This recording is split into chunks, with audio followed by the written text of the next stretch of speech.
For Lois.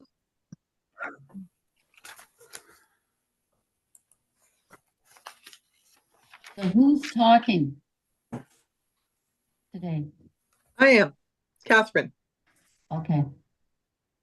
Hi, Catherine Moore. I'm the National Citizenship Officer at this particular point in time, and an honorary vice president of IODE Canada. Renata has just put up the agenda for the meeting for this reporting workshop, which is on citizenship primary chapter annual reports this for this coming year.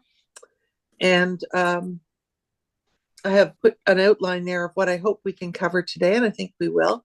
I've looked at the material and decided that there were some basic things outside the reports that many of you would be interested in having covered that would make it easier to complete the annual reports.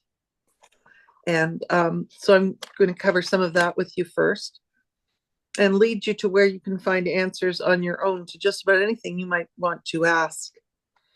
So when I look at citizenship, and I know based on comments I've heard from others about the other workshops, I think citizenship is actually the essence of what IODE Canada is all about, because it relates directly to volunteerism, which is what our organization is focused and based on a continuing basis, and began as, and almost anything that we do in any area of IODE, be that education, services, citizenship, they relate directly to our obligations and contributions as citizens of Canada. So oftentimes that leads us with an overlap of our activities with others, because we aren't just confined to looking at citizenship as recognizing Remembrance Day and supporting the troops, patriotic activities, which might be a narrow reading of citizenship officers' role. So citizenship is an office at the primary level. The citizenship officer looks after things pertaining to citizenship, including those kinds of things that we've discussed. Just pardon me there. Citizenship courts, support for Canadian forces, and the placement of wreaths at local Remembrance Day ceremonies. She is also responsible, and most importantly, responsible for tracking volunteer hours, and may fulfill the role of standard bearer if your chapter doesn't have one. Please note that there's a very full description of this role in the IODE website, member resources section, under citizenship officer and guideline. And when you come to member resources, you have to remember that you need to sign in there, because these are not things we share with the public at large. And the way to sign in for that is a password. Do you know the password? Stephanie does. I'll admit that that as I was working on this presentation, I went to go into that section to see, refresh myself on what was there. I got it wrong at first because I forgot to capitalize IODE. So it's capital IODE and then small case letters member, IODE member, with no space.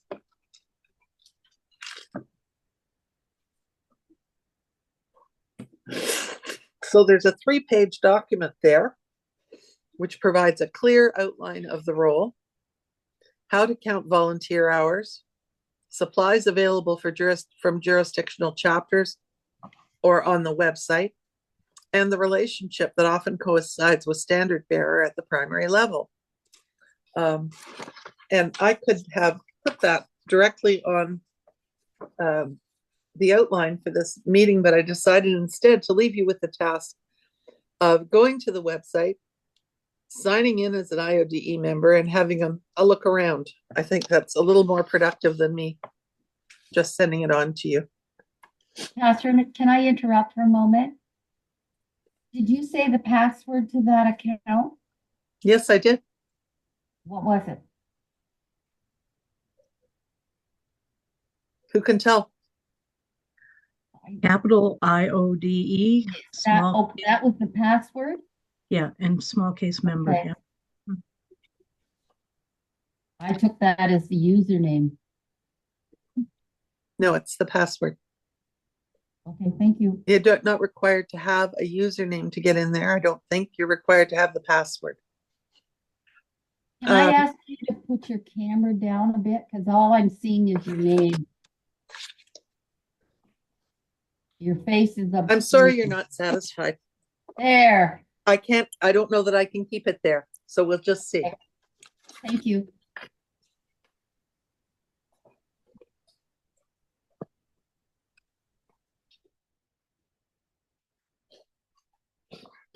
The standard bearer role exists at the primary level, and your chapter may or may not have a standard bearer. And so the citizenship officer often assumes the role of standard bearer if your primary chapter doesn't have one. And that is particularly important to remember with respect to the report, because we have a lot of trouble collecting standard bearer reports. I would say less than 25% of chapters supply them, and that would be because so many people, because it's not an officer role, it's a role, standard bearer, don't have one on a regular basis. So as citizenship officer, please assure with your chapter that there is someone who fulfills that role when necessary, but most importantly, provides the report. So there are no guidelines outlined for the standard bearer currently on our website. And so what we'll be doing today is simply talking about the report. So the third item of importance is volunteer hour collection at the primary level. And I wanted to address volunteer hours with you because there's been considerable conversation ongoing about volunteer hours, both their reporting and what we report and how we report it. And it seems to me that there would have been very few questions about that at the level that we've had them if people had taken the time to read the citizenship officer guidelines. So I'm really trying to encourage you to do that, though we will go over the majority of them today. So you need to refer and familiarize yourself with those guidelines for that reason. First, the rationale for collecting volunteer hours. Annually, through the treasurer of IODE Canada, she's required to report on all that's accomplished by IODE chapters across Canada to the Canadian Revenue Office, or CRA, in order to maintain the organization's charitable status.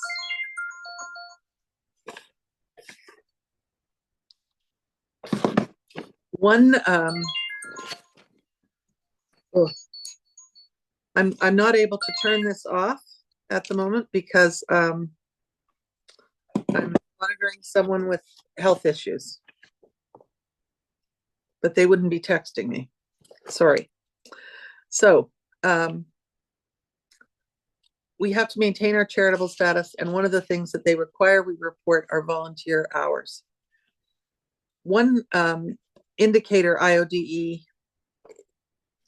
is required to report is the number of volunteer hours given by its members. This is also true of most other charities in Canada. It's a requirement in order that charities maintain their charitable status. That is their ability to give out charitable tax receipts. CRA uses this information. I did quite a bit of research on this with somebody in the at StatsCan. CRA provides this information to other government agencies who utilize it when calculating the gross national product, the GNP. This reflects our government's ongoing historic attempt to place a value to the Canadian community on the value of unpaid work. And a lot of that unpaid work in Canadian society is the work that women do. The rules around what may or may not be included in our IODE totals are dictated by the federal government, not by IODE Canada. We follow these in order to maintain our charitable status. So ask as you may, your chapter members may ask you to ask us too. It's not going to change. We are going to report volunteer hours, and we are going to report them in the manner that the federal government requires. So in terms of that, member hours, there's quite a section on the guidelines, which I've referred you to on the website. There's quite a section in there on what is included, and I'm going to summarize some of these very briefly for you from section 2 only. So the first piece I'm going to read to you because it will reflect the spirit of collecting these stats that we want. And it's not a hard stat to collect, and we'll talk about that a bit later too. It's to encourage good citizenship among chapter members by planning a brief report or discussion for each meeting. Emphasize good citizenship, current events, Canadian unity, Canada Day, Citizenship Week, voting in elections, environmental and health awareness. So that's a much broader range than most people bring to their notion of citizenship. For example, both the president or the citizenship officer may send a letter of condolence on the death of a soldier and show support for our troops on our website. Condolences may also be sent upon the death of a local police officer, any first responder or leader in the community. It's important to keep a record of volunteer hours given by the individual members in a chapter too. Track them all. The time that's spent on IODE activities.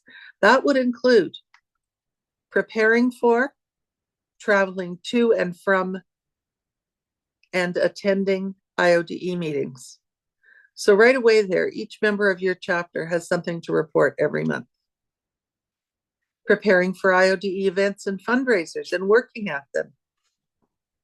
That includes bingos, teas, plant sales, Canada Day, Remembrance Day, all those good things. Some of them are fundraising events.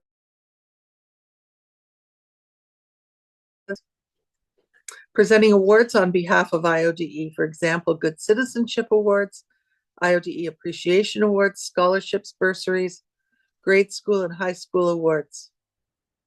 Presenting donations on behalf of IODE, for example, giving books at a library. Attending community events as the IODE delegate, public relations activities such as public speaking, contacting local media about events, all that kind of thing. Shopping for and preparing good grooming bags, which you would also see reported in services, correct? So in terms of volunteer work, it fits in both those areas, as does some of the others that I've suggested to you that would also fit in education and as well as citizenship. Attending, shopping for a family at Christmas or any other time. Knitting and sewing items to be donated. And there's a list in this guideline that gives you a number of hours that are expected to be needed to complete various parts of knitting or sewing projects. So those are some of the things that you'll find listed in the guidelines for citizenship. IODE members can report all the volunteer hours they do both inside and outside of IODE, as long as they're not being reported elsewhere. So for example, other organizations like the Cancer Society and the Red Cross collect volunteer hours. An IODE member who also works there, and many of them do because as good citizens, IODE members volunteer all over the place. They can't report those hours to your volunteer hours that IODE Canada will be submitting, but they can most things. For example, when my children were in school, I worked a lot in their schools. Those hours are not collected elsewhere for volunteer hours, so they probably would have surpassed my IODE hours at the time. So you report those hours in agencies outside IODE that are not reporting their hours. You can report those through IODE. Some smaller organizations and churches may not formally report your hours.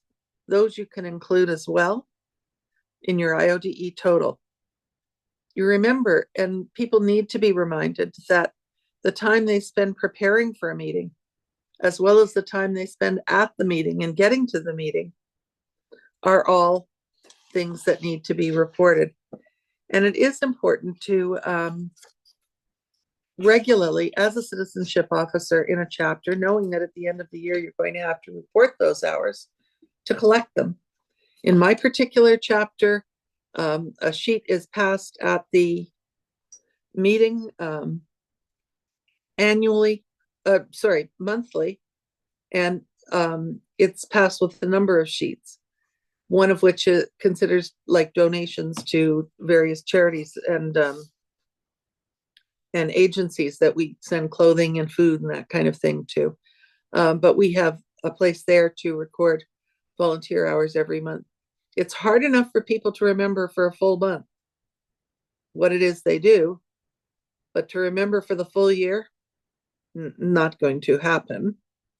And that is difficult for them. So that's what we do with that kind of thing. Catherine, if I can interject here, I've made up a spreadsheet and I put all our members on the spreadsheet. I put the 12 months of the year on. Then I've also inserted, because we do tarts and pies, I put all 4 days or 6 days of that in my spreadsheet, and I track it myself because I'm always there. And then anything they do outside of that window, I say, you have to keep track of it, but I'm looking after your meeting. But you got to look after the rest. That's pretty much as it is done in my chapter, as I've just described, with the exception of breaking it down into smaller pieces with respect to volunteer hours. But there are other things that are collected there, as I did mention. You're right on there. Good to hear. And Jane has a way of doing it for herself that's very helpful.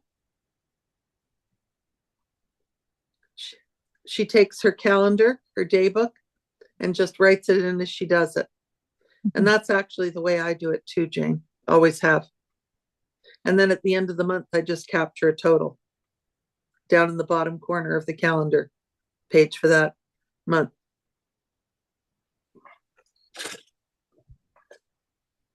In our chapter, actually, it's the secretary that during roll call, the members answer with the number of hours they have. That's interesting too, Marie. Yeah. Yeah.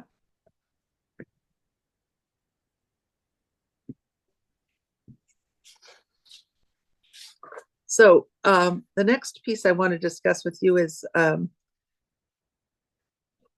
that we've talked about what to include, is reporting volunteer hours or support of non-members.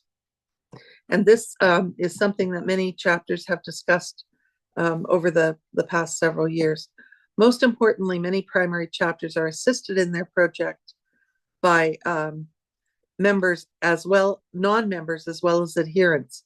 Their work is often critical to event and chapter success. One member this morning mentioned the work of husbands.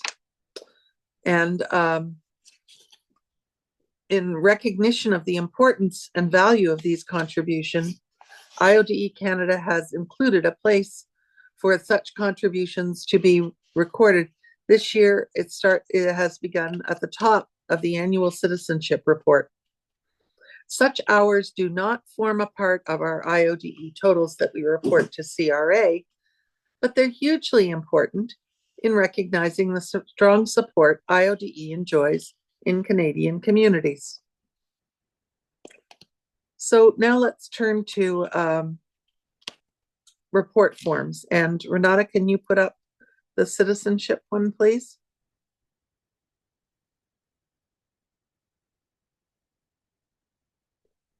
Pretty much these are quite self-evident, but we'll just go through it bit by bit. So same at the top as you're used to, the name of the primary chapter, the citizenship contact, etc. And you're asked, even if there's no written report, that is a story report, to fill in the boxes where possible. First, though, you would report member volunteer hours. And those are hours, it says very clearly here, not reported to another organization. Secondly, non-member volunteer hours. That is hours where volunteers outside your chapter supported the chapter's work. And then we move on to the information that needs to be collected. And this information would all have been information that you would have collected in this calendar year, 2024. It tells you whether you need dollars or numbers. First, the number of United Nations Peacekeeper and Canadian Forces bars that were presented during the year. And then the amount of time, either money or time, that is spent promoting cultural events such as sports, music festivals, or club sponsorships. Finally, the number of citizenship courts and welcoming new families to Canada that your chapter might have engaged in. A lot of families, a lot of chapters over the past year or two contributed to many Ukrainians as they relocated to Canada. Presentation of flags to schools or public places, both the number and the cost. Donations to Indigenous communities, and the promotion of the National Day for Truth and Reconciliation events, and then other citizenship activities such as acts of kindness, support for seniors, citizenship reaffirmation events, environmental awareness, health awareness, personal safety, and you would need to explain what those are in the spaces that are left at the bottom. Both in terms of how much money was spent and how many events were engaged in, and donations to local community services. And I think we all understand that.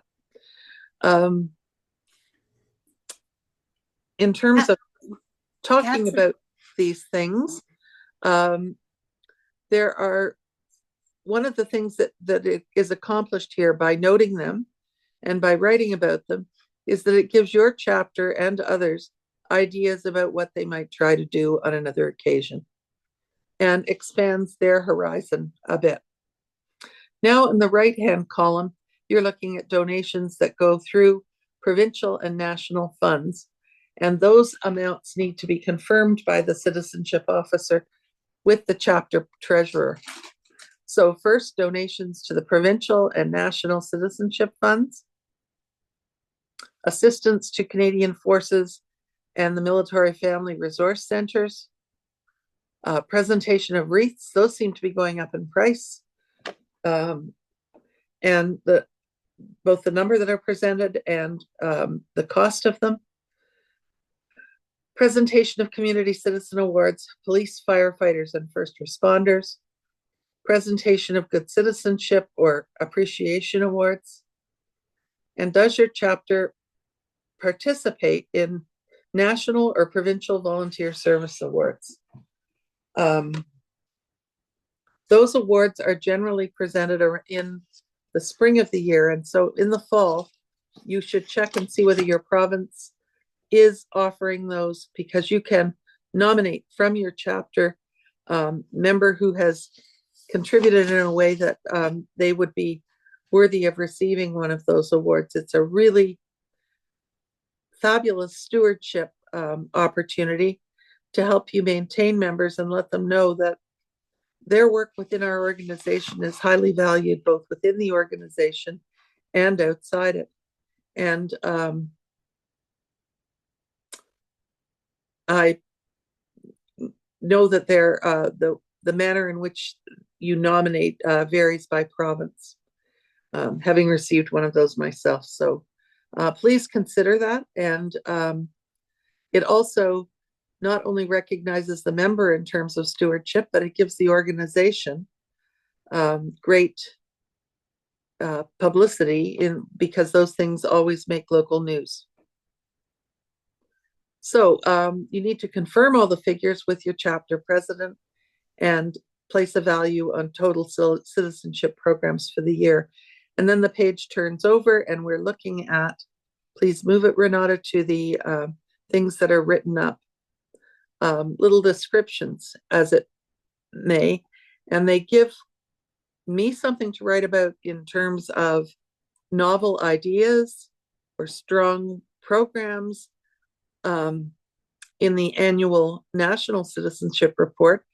And for those who read it from across Canada, it gives them great ideas about how they can proceed and what they might do. And then we're asking this year that you describe the support that non-members give you. That's a place to celebrate those husbands who come and carry all those boxes away from the garage sale, and your women friends who join you in many ways, volunteering at your events. And then we're asking that you tell us about volunteer awards received from the Government of Canada and or your local community or the provincial government.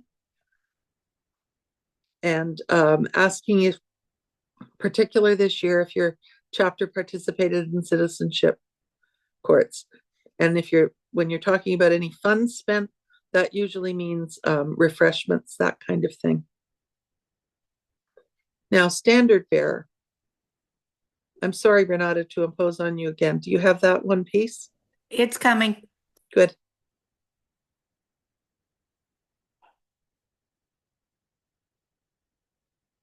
So this simply asks, the standard bearer should be the citizenship officer if there is not another one.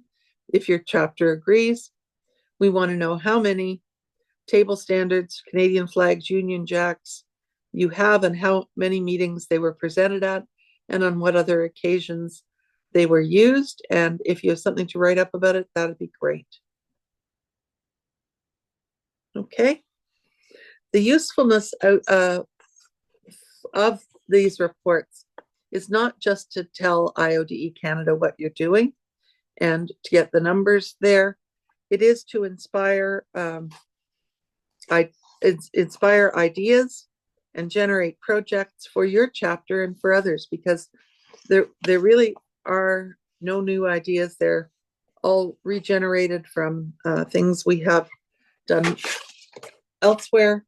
There are only so many brand new ideas, and you can use as much help as you can get.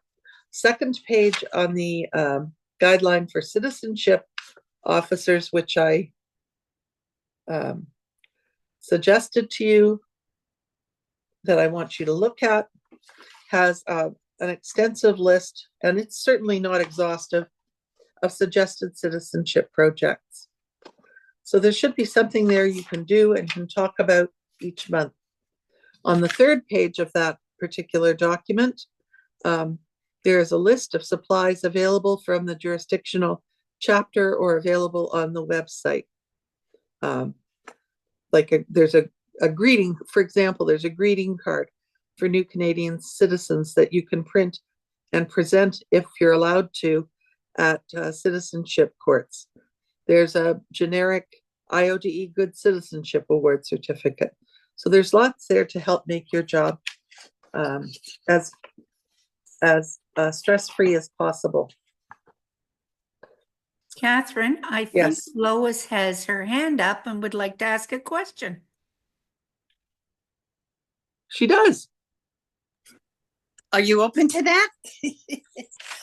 what I'm wondering is how can any chapter not have other citizenship activities? Like, how can you not have something over the year?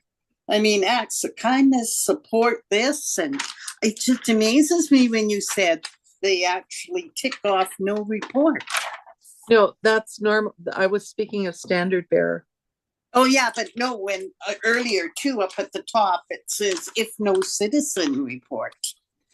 That amazes me, but you do get a lot of these. Not all chapters do. We get more citizenship reports than we get standard bearer. Oh, I can quite But imagine. it's also quite a bit more important to receive the citizenship reports. And can I just ask, after COVID, like in Calgary, we did very well at the major law day citizenship courts. But after COVID, that sort of all stopped. Are other chapters able to get back into doing that? Have you noticed from your reports? They haven't had that many reports. Just really 1 year that way, right? So I'll have a better idea of that this coming year, I would think. Okay. Now, I know that our chapter hasn't been able to organize one yet. Yeah. But then it usually took about, some chapters have more luck than others. Some jurisdictions behave differently than others. In our area, it's always taken a couple of years to generate a citizenship court that we could deal with, and they move them from place to place. In other jurisdictions, they have them in the same place on a regular basis, same time, and it's much easier to get yourself slotted in. So I think it's very dependent on where you are, which is strange. And it also seemed when we had municipal in Alberta, that was one of their main. And now that it's gone to just the different chapters, we haven't been able to get back into doing that ongoing. And they had done it for years and years. And years. Did municipal do it, or did individual? Yeah, municipal did it and asked for people to help. And when municipal went down, then with COVID, it just never got picked up by anybody. So, which is really unfortunate because it gave you a good IOD, a good time to shine and be known. So thank you for leading into questions just as I was going to. The next section on the agenda asked other considerations, questions, and comments. And what I did went through all the those that were offered by you and this morning's participants. And I've got them lined up here, and we'll look at some of them. Many of them have already been answered. How have chapters honored members with years of service pins or IODE appreciation certificates from IODE? In other words, how have the pins been presented? Are they given at a particular time of year or meeting or event? That varies based on what I've read there. I know in my chapter, we give years of service pins, often coincident with an anniversary. When we celebrate the anniversary of the chapter, that's one of the things that we do. We're only good at giving in our chapter certificates of appreciation to outsiders, not to the people within the chapter, which does not bode well for our stewardship of members. And I think that all of our chapters need to be encouraged to recognize their members for their work, and not the same members over and over again. How do your chapters give out years of service pin or appreciation certificates? Who can share that with us? Marie, do you give out years of service pins? Yes, we do. And generally it's our membership person who does that. And do they do it at your annual meeting, or when do they do it? We don't have an annual meeting. Okay. Mm-hmm. So it's just whenever people can get together. And, last one I remember, we just did it at a regular meeting. Stephanie?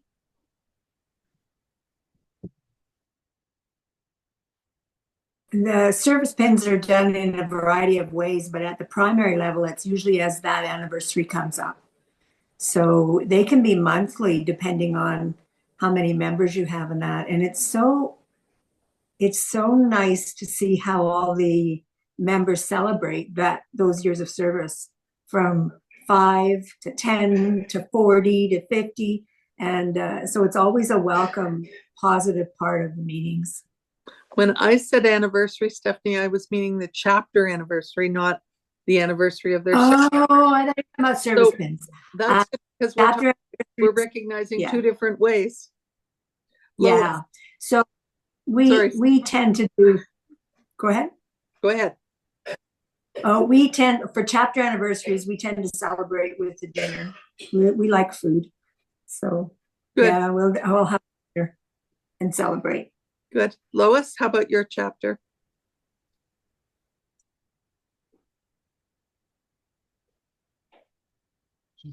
I'm unmuted finally.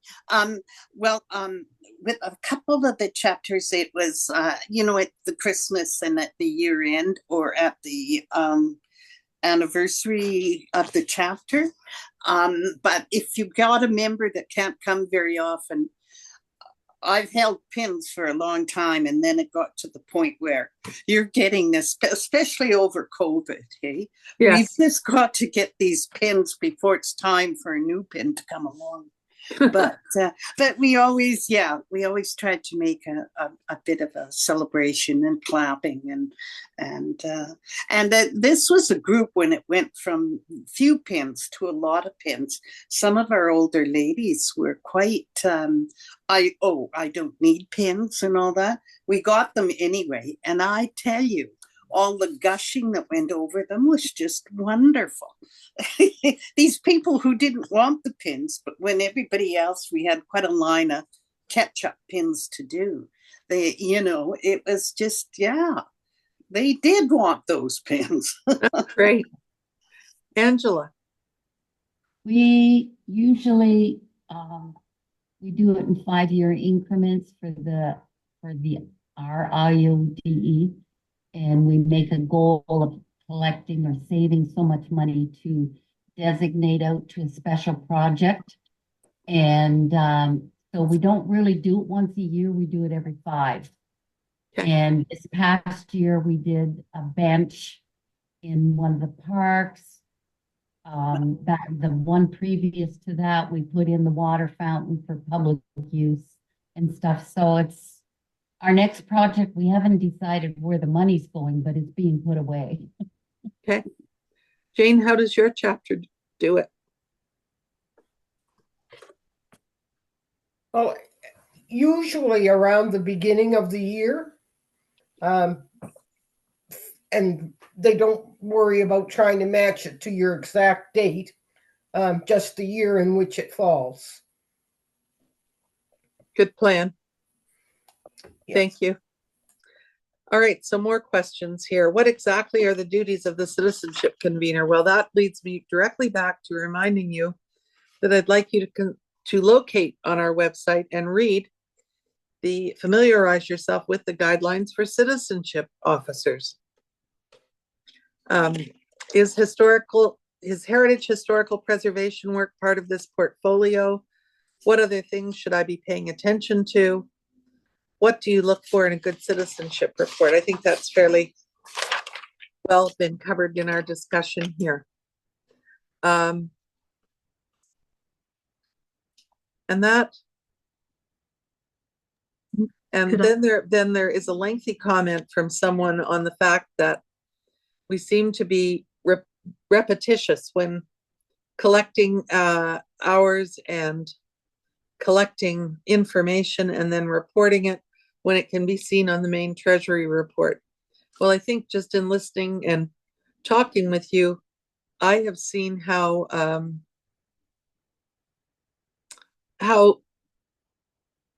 much it matters to collect it and report it in various forms where it's relevant to the members.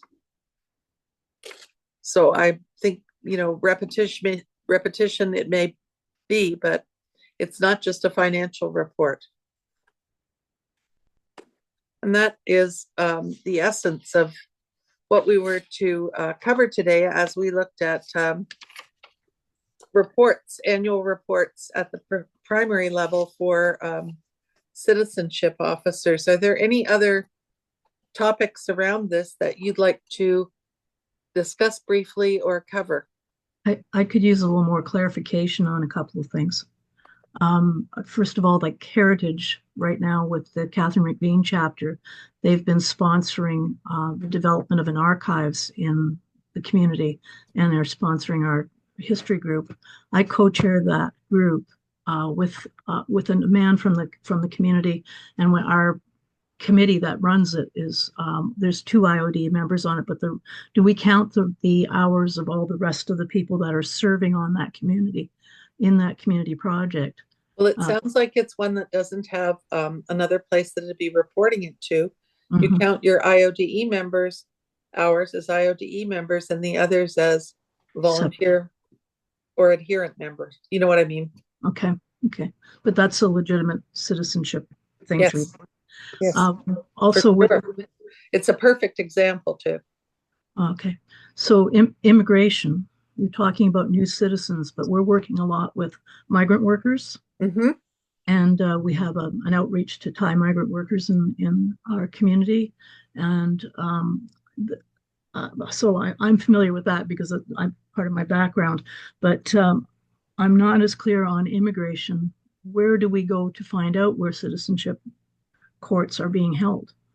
The Department of Citizenship and Immigration has offices in most major communities. I think London near you would have one. Okay, so it's not likely that we'd have a citizenship court anywhere near us then. You might. I don't know. Don't know. Okay, there used to be one in Chatham, but there isn't any longer that I know of. And where else? Where was the next closest one from Chatham? It would be London or Windsor. Yeah. And that's an hour and a half away. It's not Right. really an area at all. Yeah. So that's not feasible for you, maybe. No. But you Yeah. are assisting in other ways, and there are new members to your community, and your chapters can deal with them as individuals as opposed to in a formal setting, maybe. Okay.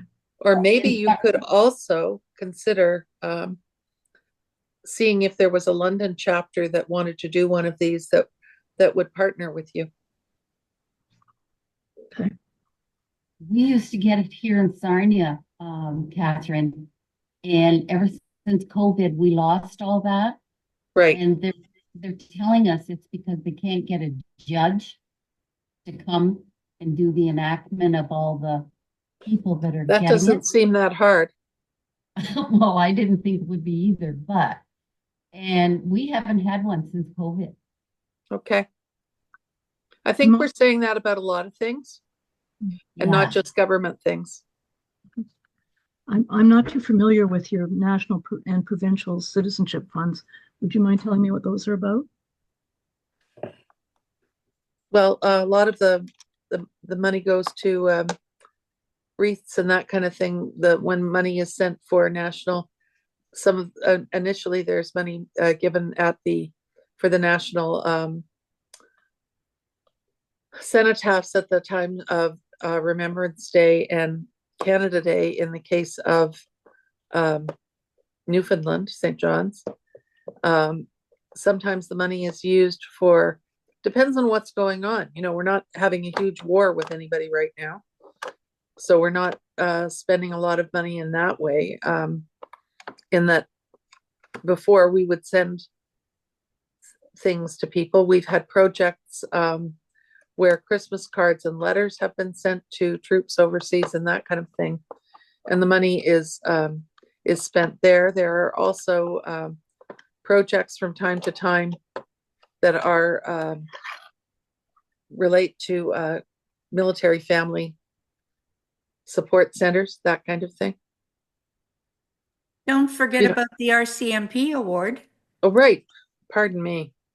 And there are first responder and RCMP awards in a number of provinces. BC has one, and they've often wound up with the same recipient as the National RCMP Award. has gone. I mean, here it is. It's one I manage and struggle through dealing with their administration on, and I guess I'd like to forget it. Not the award, the dealing with their administrative people. But it's a significant award that recognizes either a detachment or individuals that have taken on specific volunteer commitments in their community outside their regular duties. For a number of years, the RCMP were focusing on Aboriginal communities and youth in those Aboriginal communities with respect to their award. But now they seem to be widening their focus somewhat.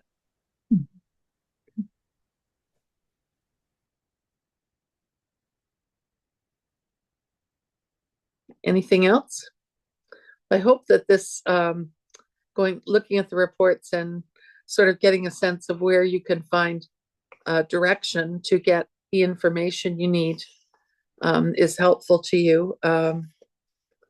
There, as well as the guidelines that I talked to you about in the member resources, there is also a very brief description of the citizenship officer in the IODE Canada resources, which lists all the publications related to citizenship that we have available for you that can be downloaded from our website. I do have one more question. That's okay. I'm just wondering that there is a sheet with the reports that's for special projects. How do you define a special project as opposed to some of the things that we're doing as citizenship? Like what would constitute a special project? Well, something that was particularly special to your chapter. Maybe it would be a project that you were taking on with a view of recognizing one of your chapter's anniversaries, or something you'd taken note of that was needed by the Military Family Resource Center, for example, in your community, and you decided you wanted to do something about that. Maybe there's been a specific incident or accomplishment by your local RCMP. That wouldn't be the case in your situation, Marie. No. But that you wanted to recognize or support them with, those kinds of things, one-offs. Okay. One-offs that may become routine. Okay, thank you. Anybody else? Yes, Catherine, this isn't from me, but in New Brunswick, when our provincial services officer approached the RCMP to begin the process of finding the 2024 candidate, the RCMP contacted us and said, we can't deal with your request until the documents are in both English and French. Charming. Yeah, we thought that was charming too. Did you ask if they had a translator available? I think that our officer was so stunned by the abrupt nature of the demand that she just said goodbye. Yeah. Yeah. I'd have asked if they had a service available to assist you with that you had none. That's a thought. It's very expensive, translation services. Could Oh, I eat know. up an award. I will relay that to her. Tell her the old bat says what I said. Okay. So I know that if that happened to me, I wouldn't have been prepared to answer it on the spot. Stephanie might have. Anyway, thank you for joining today, and I hope that what we've shared together is useful to you in preparing your reports and also in getting your members a bit more interested in considering a variety of citizenship initiatives, and for you in finding something that you can report on or talk about each month. Okay. Thank you. It's been very helpful. Thank you. Thanks, Catherine. Take care. Bye Bye. now.